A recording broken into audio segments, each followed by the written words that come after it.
बीमार होता है तो क्या कहता है? भूख लगना बंद हो गई। क्या कहता है? ये कहता है ना, क्या कहता है? भूख लगना बंद हो गई, शरीर का तेज चला गया। साधना का ध्यान अच्छा है, इसलिए हम इससे चर्चा कर लेते हैं, अच्छा पढ़ती रहती है विषय को। तो कांति चली गई, तेज चला गया, चमक चली गई, क्या होता है? अग्नि तो कमजोर हो गई हमारी, नहीं पचने लगा, नहीं भूख लगने लगी। अग्नि के दो भाग बताए गए हैं। एक काम होता है दीपन का, एक काम होता है पाचन का। जैसे मान लीजिए भूख तो लग रही है लेकिन पाचन नहीं हो रहा सही ढंग से। पाचन तो हो रहा है लेकिन उससे बन रहा है urea, creatinine, uric acid, GRP, cholesterol, bilirubin, क्या क्या बन रहा है, ये तो हो रहा है ना। अगर कायदे का पाचन हो जाए तो बन रहे नहीं, बलगम, स्नोफिल्स, ये सब बन रहे हैं, विकार बन रहे हैं। पाचन तो हो रहा है, किसी माध्यम से पचा तो रहे हैं, वही तो है। दीपन तो हो रहा है, तो हमने खा लिया उसके मत्थे, दीपन अवस्था के मत्थे, लेकिन उससे शरीर का निर्माण नहीं हो रहा। उससे क्या हो रहा है? शरीर का नुकसान हो रहा है, वो जहर बना रही है, क्योंकि वो ठीक नहीं, एक पार्ट उसका ठीक काम कर रहा है, एक पार्ट नहीं काम कर सकता। उसका उदाहरण बहुत अच्छा मैं बता सकता हूँ। जैसे मोमबत्ती से प्रकाश तो हो सकता है, लेकिन मोमबत्ती से आप भोजन नहीं बना सकते हो। बना सकता है कोई? मोमबत्ती से प्रकाश तो हो जाएगा, वो भी है, दीपन तो हो जाएगा, लेकिन आप भोजन नहीं पचा सकती वो अग्नि, जब तक पाचक अग्नि उसका एक दूसरा पार्ट कंप्लीट नहीं होगा। तो मैं कहता हूँ कि अग्नि जो है कभी किसी चीज़ को जलाती नहीं है, उसका रूपांतरण करती है। उदाहरण और दे दूँ, अभी आप हवन किया, हवन में आप आग में थोड़ी सी मिर्चा डाल दीजिए, तो अगर आप इतना मिर्चा खाएंगे तो कम कड़ू लगेगा, या 2-4 लोगों को कड़ू लगेगा। और इतना मिर्चा उसमें डाल दीजिए आग में, फिर देखिए यहाँ कोई बैठ पाए? कोई बैठ पाएगा? कोई नहीं बैठ पाएगा। यही सिस्टम है। मैंने आज पार्ट में चर्चा कर लें। एक दिन मैंने चर्चा करके रोक दिया था स्वामी विवेकानंद की। स्वामी विवेकानंद जी संन्यास के लिए जब जा रहे थे तो माँ ने परीक्षा लिया। माँ भी बड़ी बुद्धिमान थी, बड़ी बुद्धिमान थी। तो माँ ने कहा बेटा चाकू तो उठा दो। तो स्वामी विवेकानंद ने जो है प्रयत्न देखना जो चाकू कोई उठाएगा, देखना प्रवृत्ति लोगों की, चाकू उठाएगा तो मूठ की तरफ पकड़ेगा और ऐसा दे देगा। विवेकानंद ने चाकू को पकड़ा, फल की तरफ उन्होंने पकड़ा, मूठ की तरफ माँ को दिखाया, तो देने लगे। कहें बेटा मैं समझ गई तुम अच्छा काम करोगे, तुम समझ गई मैं कि तुम बहुत अच्छा काम करो राष्ट्र के लिए। कहें क्यों माता जी? कहें तुमने दिखा दिया ना कि मेरे भले ही लग जाए लेकिन माँ के न लगने, दूसरे के न लगने पावे, इसलिए तुमने इस ओर पकड़ा, मूठ मेरी ओर। कहा लोगों की आदत होती है, हंसिया खुरपी चाकू कुछ भी मांगिए आप, ऐसे पकड़ेगा उधर को मुका देगा, ऐसे करते हैं लोग। कहने मैं इससे समझ गई। कहने मैं इसीलिए लोग गांव में लोग कहते हैं कि पूत के पांव पालने में दिखाई पड़ने लगते हैं, होनहार बिरमान के होत चीखने पाल लोग गाँव में कह देते हैं ना। हमारे यहाँ प्राचीन व्यवस्था बहुत अच्छी थी।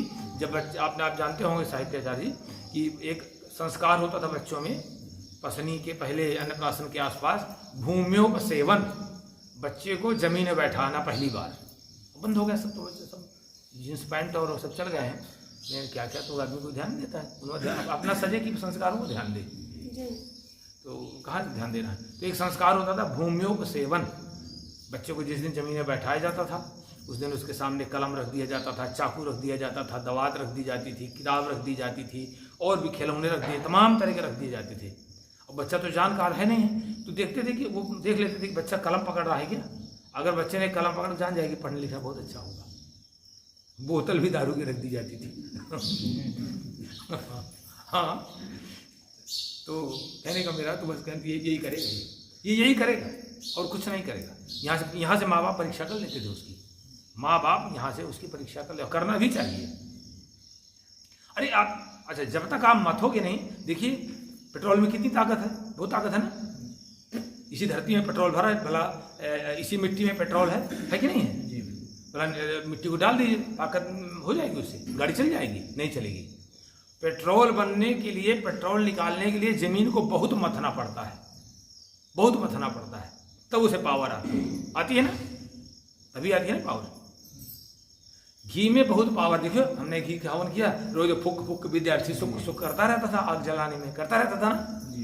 देखिए हम घी का हवन करते हैं, आग एकदम भम, घी में कितनी सामर्थ्य है, बहुत सामर्थ्य है ना। घी कैसे बना? दूध में तो घी है, दूध में तो घी है, बहुत मथना पड़ा उसको। बड़ा उसने उसका रूपांतरण हुआ, बड़ा रूपांतरण हुआ। उसमें पहले जामन डाला गया, फिर रात भर रखा रहा, फिर बेचारा वो दही बना। फिर दही बनने के बाद तब भी उसमें सामर्थ्य नहीं है आग में जलाने की, तब भी उसमें प्रकाश करने की सामर्थ्य नहीं है। क्या है? अभी दही तक बना, अभी नहीं सामर्थ्य है। फिर उसे मथा गया, फिर भी सामर्थ्य नहीं है। पानी डाला गया, फिर माताओं ने और मथा, फिर और मथा, फिर जो है उससे निकाला मक्खन। अभी मक्खन में इतनी सामर्थ्य नहीं है, अभी इतनी सामर्थ्य नहीं है। आ गई थोड़ी बहुत सामर्थ्य, मत्ते मत्ते सामर्थ्य आ गई। इसका अगला सामर्थ्य बना, फिर उसको पकाया गया आग में। जब आग में पक गया वो, तब उसमें सामर्थ्य आई। हम पेड़ों को काटते हैं ना, तो कुल्हाड़ी खूब तेज करते हैं, तो कुल्हाड़ी पहले रगड़ी जाती है। काय में? पत्थर में खूब रगड़ बर्दाश्त करती है वो, खूब रगड़ बर्दाश्त करती है। तभी जाकर के उसमें सामर्थ्य धार आ पाती है, काट सके पेड़ को, व्यक्ति किसी को काट सके। ये सिस्टम है। हम अपने तमाम आवरणों के माध्यम से, तमाम गलत आचरणों की वजह से, गलत चिंतन की वजह से हमने अपनी आत्मा को, प्रकाश को नष्ट कर दिया है, अपने मूल स्वरूप को नष्ट कर दिया है। कोई जन्म से थोड़ी बीमार होता है भाई। बीमार तो मैं पूछा करता तुम्हारी कोई बीमारी जन्म से तो नहीं रही है। अगर जन्म से होती तो चलो ठीक है, मान लेते हैं। अगर बीच में हुई है तो बीच में जा भी सकती है भाई। तुम विचार करो कि हमें कैसे हुई। त्यागाद विषम हेतु नाम समानाम चोप सेवनात् विस्मानारुबद्धंती जायन्ते धातवा समाज। चरक ने कहा भी है इस बात को। क्या कहा है? त्यागाद विषम हेतु नाम, जिन जिन कारणों से हम बीमार हुए हैं। बीमारी में दो कारण बनते हैं, मानसिक और शारीरिक। मानसिक रूप से अस्त व्यस्त हो गए। जिस समय हमारे अपने निर्माण का समय है, उस समय हम दूसरे काम में लग गए। हम क्रोध, चिंता, काम, क्रोध, तनाव और वासनाएं, विषय, भोग, इसमें लग गए। जहाँ हमें सोचना नहीं चाहिए, हमें उधर जाना नहीं चाहिए, हम वहाँ लग गए। तो भैया तो गड़बड़ हो ही जाएगा। जीव के स्वाद में लग गए, नहीं क्या किस स्वाद में लग गए, तो गड़बड़ हो जाएगा। फिर शरीर उस तरह का नहीं बनेगा। तो जरा कहते हैं ठीक, गलतियाँ हो गई। तो त्यागाद विषम हेतु नाम, जो जिन कारणों से जो हमें दोष रहे हों, जो विकार रहे हों, जो कमियां हुई हों, उनको त्याग कर दीजिए।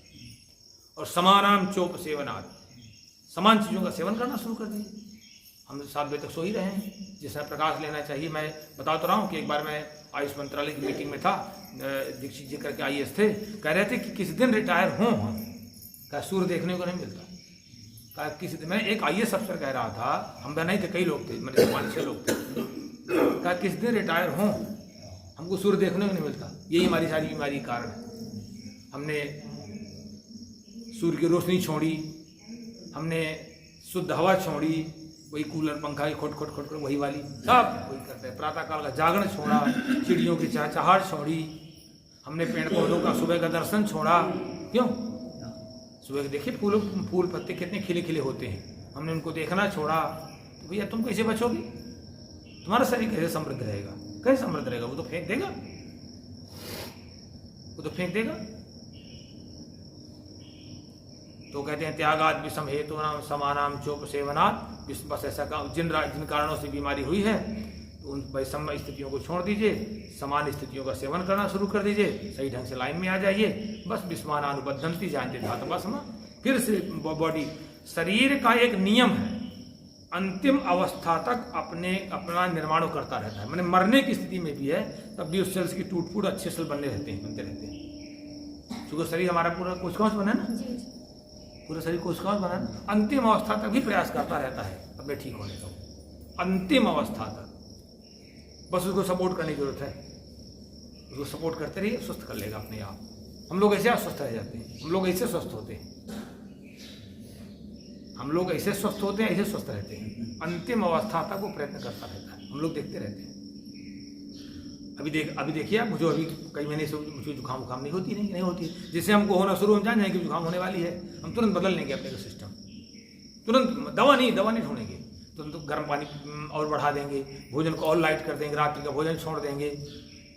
फिर जब बाद में देखेंगे दवाइयाँ, बहुत बाद में जब नहीं होगा, शरीर को देखें, वो जो मांग रहा है उसको कर दीजिए, जो बता रहा है कि मुझे कफ की वृद्धि हो रही है उसको कम करिए। दालें छोड़ देंगे, सब्जियों की मात्रा बढ़ा देंगे, क्षारीय आहार बढ़ा देंगे। दाल का वर्धक होती है ना, चावल कफवर्धक होते हैं, वो छोड़ देंगे, सब छोड़ देंगे। सब्जियों की मात्रा बढ़ा देंगे, ज़्यादा ज़्यादा फलों की मात्रा बढ़ा देंगे, जो कि फलशारी होते हैं। बस यही उपाय होते हैं। इसी तरह व्यक्ति स्वस्थ रह सकता है। नहीं स्वयं आप परेशान हो गए और बीमार व्यक्ति कम परेशान होता है, वो तो भोग ही रहा होता है, उसके साथ वाले बहुत भोगते हैं बेचारे, उसके साथ वाले बहुत कष्ट उठाते हैं, बहुत कष्ट उठाते हैं, सब तरह से कष्ट उठाते हैं।